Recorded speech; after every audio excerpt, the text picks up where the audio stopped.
Asante, karibu kwenye video yetu hii ya leo kwa ajili ya kujifunza tena uwekezaji. Video iliyopita nilielekeza na nilifundisha namna ya kuweka akiba hususan kwa viwango tofauti tofauti, na sana sana niliweka viwango viwili. Nisema unaweza kuweka 500 au 1000, na nikasema hii ni challenge ya wiki 52, na nikaelezea kwamba wiki ya kwanza unaweza kuweka 500, wiki ya pili ukaweka 1000, wiki ya tatu ukaweka 1500, wiki ya 4 2000, kwa maana ya kila wiki unaongeza 500 na ile ya 1000 unaanza hivyo hivyo 1000 wiki ya kwanza, wiki ya pili 2000, wiki ya tatu 3000, mpaka wiki ya 52 unakuwa umeweka shilingi ile wiki ya 52 unaweka shilingi 52000. Na nilielekeza ukiweka 500 utapata 688,500, ukiweka 1000 utapata 1,000,000 laki tatu na kitu kwa mwaka mmoja. Sasa nimekuwa nikiulizwa hiyo fedha tukishaiweka sasa tunaiwekeza wapi? Hii video ni kwa ajili ya kukupa hayo majibu. Jibu la kwanza, unaweza ukaweka mfuko unaitwa UTT.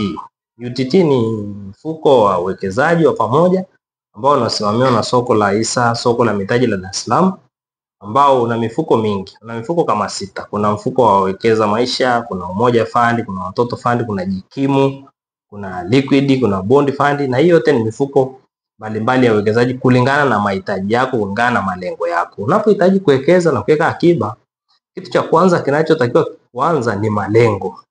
Unataka uwekeze kwa ajili ya lengo lipi? Kwa hiyo ukishaweka lengo, hilo lengo ndilo litakaloamua unaenda kuwekeza wapi.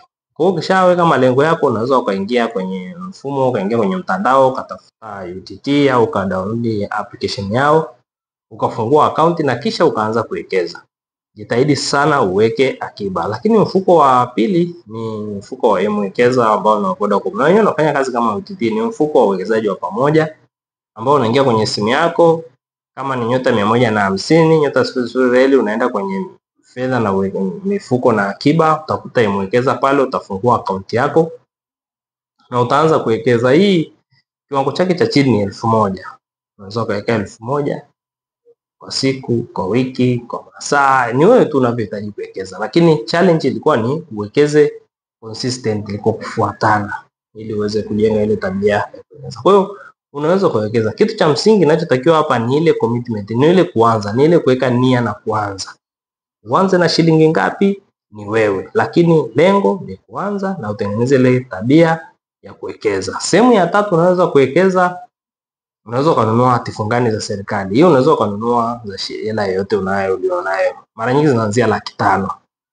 Kwa mfano sasa hivi kuna hati fungani ya benki ya TCB ambayo inauzwa, ambayo kiwango cha chini cha kununua ni shilingi 500,000, lakini inatoa riba ya 13.5% kwa mwaka, ambayo inalipwa kwa vipindi vinne.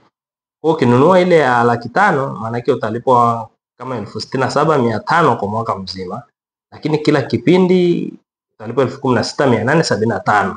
Kwa hiyo ni sehemu nzuri ya kuwekeza. Unaweza kuwekeza kwa ajili ya watoto, unaweza kuwekeza kwa ajili yako mwenyewe, lakini cha msingi hakikisha unawekeza. Kesho haijulikani, usile kesho yako.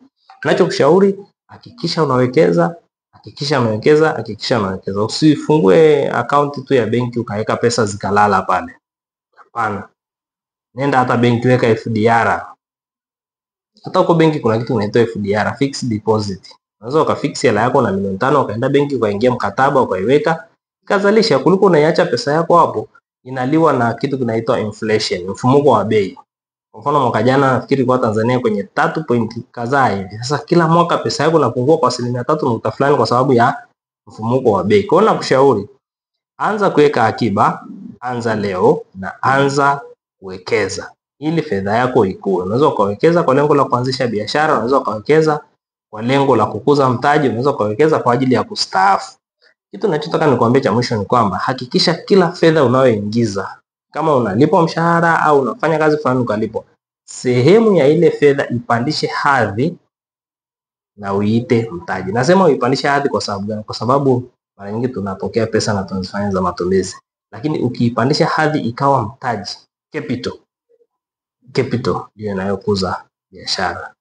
Capital ndio inayozalisha. Yaani hakikisha sehemu ya ile fedha unayolipwa unaipeleka mahali ambapo na yenyewe itakuwa inazalisha. Kwa nini? Ili uwe unazalisha hata ukiwa umekaa. Hata ukiwa umekaa kama nilivyokaa hapa hivi nazungumza na wewe, fedha yako ipo sokoni huko inafanya kazi, inazalisha.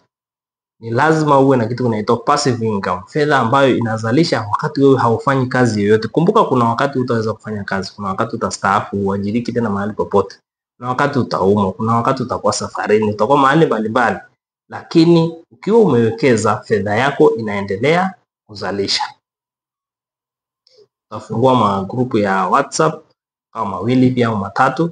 Moja la wale wanaohitaji kuingia kwenye challenge ya 500. Kama unahitaji kuanza kuweka 500 wiki, 1000 wiki ijayo, 1500 kila baada ya wiki unaongeza 500 kwenye uwekezaji wako, utakuwa na kundi hilo. Lakini kutakuwa na wale wa 1000.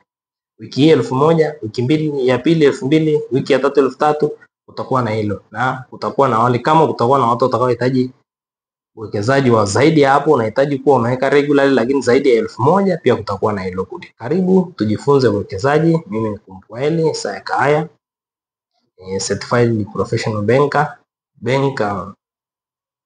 lakini pia ni mwekezaji na ni mtaalamu wa mambo ya uwekezaji na fedha.